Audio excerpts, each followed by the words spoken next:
안녕하세요, 노가다플렉스입니다. 오늘 되게 재밌는 작업 하나 소개해 드리도록 하겠습니다. 시간상으로 따지면 이 공사가 제가 사업자를 내고 초창기에 했던 공사입니다. 정말 지금보다 더 아무것도 모를 때 생초짜일 때 했던 작업인데요. 최근에는 제가 인테리어 위주의 작업들을 많이 받아서 하게 되고 또 영상들을 인테리어 관련해서 많이 올려드리고 있지만 저의 사업자 상호는 인테리어 회사가 아니고 땡땡 건업개발입니다. 땡땡 건업개발. 제가 목수가 아니라고 말씀드렸잖아요. 제 영상을 꾸준히 보신 분들은 다 아실텐데 돈만 주면 제가 이 일은 다 한다고 말씀을 드렸습니다.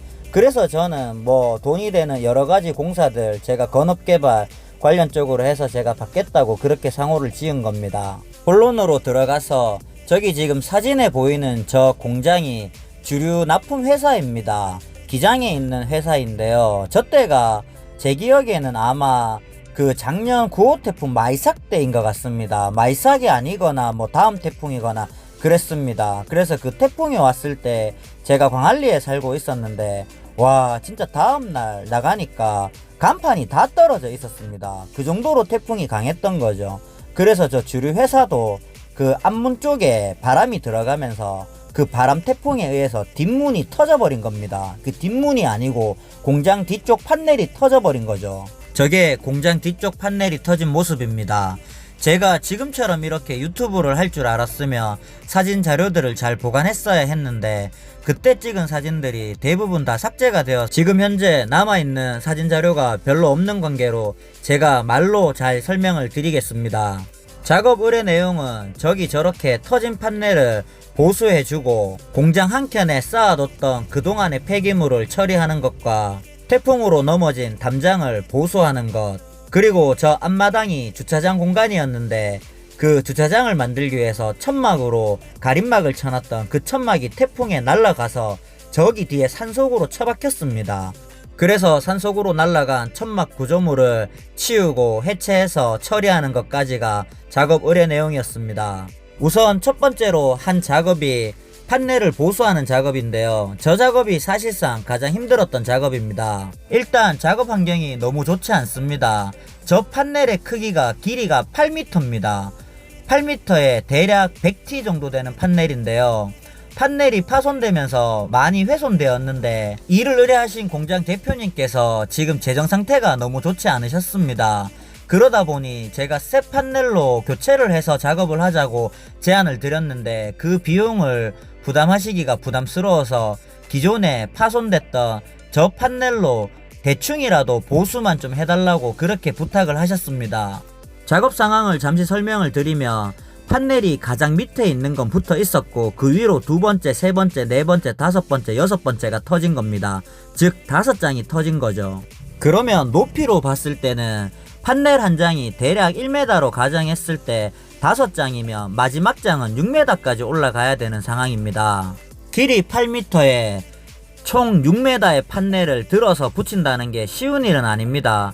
그 작업 여건이 스카이가 들어오기가 좋은 여건이고 하면 고소 작업도 스카이를 타고 쉽게 작업할 수 있지만 저기 지금 사진에 보시다시피 건물 뒤쪽 구석에는 산에 가려져 있습니다. 담장이나 모든 게 그 가로 세로 폭을 계산을 했을 때 스카이가 작업 자체가 안 됩니다. 그리고 이제 판넬을 사람이 들어서 밑에서 한 장 정도는 붙일 수 있지만 두 번째 장, 세 번째 장은 3m, 4m씩 올라가기 때문에 사람이 손으로 작업할 수 있는 그 무게도 아닙니다. 그래서 일단은 크레인을 불렀습니다. 크레인을 공장 뒤편 산 쪽으로 주차를 시키고 크레인 바를 내려서 근데 그 바가 내려오는 그 위에도 전기선이 지나갑니다. 전신주가 지나가기 때문에 작업 여건이 진짜 까다로웠습니다. 전기선을 조심히 잘 피해서 저 8m 되는 판넬을 크레인 양쪽으로 두 군데를 걸어서 일단은 판넬을 들어 올립니다. 그런 다음에 사다리를 타고 스크루 앙카 피스를 받기 시작한 거죠. 스카이가 들어올 수 없다고 말씀드렸습니다. 그러니 높이가 올라가면 사다리를 사용할 수밖에 없는데 공간 폭이 좁아서 사다리를 A자로 만들어서 위로 올라갈 수가 없습니다. 그래서 이제 세 번째 장, 네 번째 장이 넘어갈 때는 4m, 5m, 마지막 6m까지 올라가는데 사다리를 A자로 작업이 안 되기 때문에 2단 사다리를 11자 모양으로 폈습니다. 그렇게 하면 6m도 작업이 가능하죠. 근데 대신에 작업자는 아주 위험합니다. 이미 훼손된 판넬이라 판넬을 한 장 한 장 맞춰서 끼우는 것도 쉽지가 않았고 바깥쪽에서 작업을 하고 안쪽에서도 또 판넬을 맞추는 작업을 해야 됐기 때문에 저는 안쪽에 공장에서 사용하고 있는 지게차를 이용해서 저는 지게차를 몰 줄 압니다. 그래서 그 지게차를 사용해서 지게차를 발판으로 하여 안쪽에서는 제가 지게차를 밟고 사다리 역할로 해서 작업을 하고 바깥쪽에서 작업을 같이 하러 왔던 동생 2명이서 한 명이 사다리를 잡고 한 명이 바깥쪽에서 스크류 아피스를 쏘고 그렇게 맞춰가면서 작업을 했습니다. 그렇게 한 장, 두 장, 세 장 끼워서 쌓아 나가고 마지막 5번째 장은 6m에 올라가는데 그 마지막 장이 가장 골치 아프게 힘들었습니다.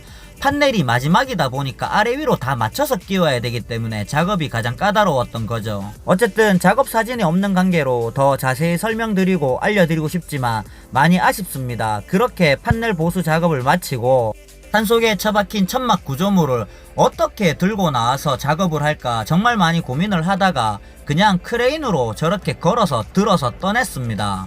저 산이 지금 영상으로 봤을 때는 가까이 보이지만 사실 땅에서 산세가 조금 깊이 계곡처럼 들어갑니다.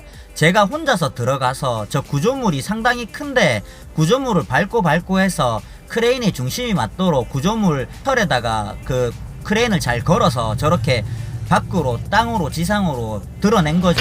제가 저 작업을 할 때 동생들은 담장을 수리하고 있습니다. 동생들은 용접을 잘 할 줄 알기 때문에 한 명이 용접을 하고 한 명이 보조를 하면서 글라인드질을 하고 그렇게 해서 시간을 아끼면서 양쪽으로 작업을 한 거죠. 담장 보수가 끝나고 다 같이 와서 저 천막 구조물을 글라인드로 다 차에 실기 좋도록 분해를 해서 잘라서 상차까지 하고 일을 마무리하였습니다. 아무것도 모르고 처음 하는 일인데 제가 빨리 하기가 쉽지 않았습니다. 첫날에 판넬 보수할 때 시간이 많이 걸려서 거의 판넬 보수하는 데만 하루가 먹혔고 둘째 날에 폐기물 상차라든지 담장 보수 그리고 천막 해체, 상차 이런 데 시간이 많이 걸렸습니다. 어쨌든 전체적으로는 제가 견적을 380 정도를 받은 걸로 기억을 합니다. 400에 가까운 금액을 받았던 걸로 기억을 하는데요. 공장 업주님 입장에서도 타사 견적들이 500, 600이 넘어가셨다고 저한테 말씀을 하셨습니다. 그래서 제가 가장 저렴했기 때문에 저한테 일을 의뢰를 하신 겁니다. 그때는 제가 기장에 살 때가 아니었는데 하루 숙박을 하는 숙박비, 식대비 외 작업비, 크레인 작업비, 폐기물 처리비 등등을 해서 200만원이 안 들었습니다. 그래서 제가 저 작업을 이틀 정도 하고 제가 번 돈은 200 몇십만원 정도를 벌었습니다.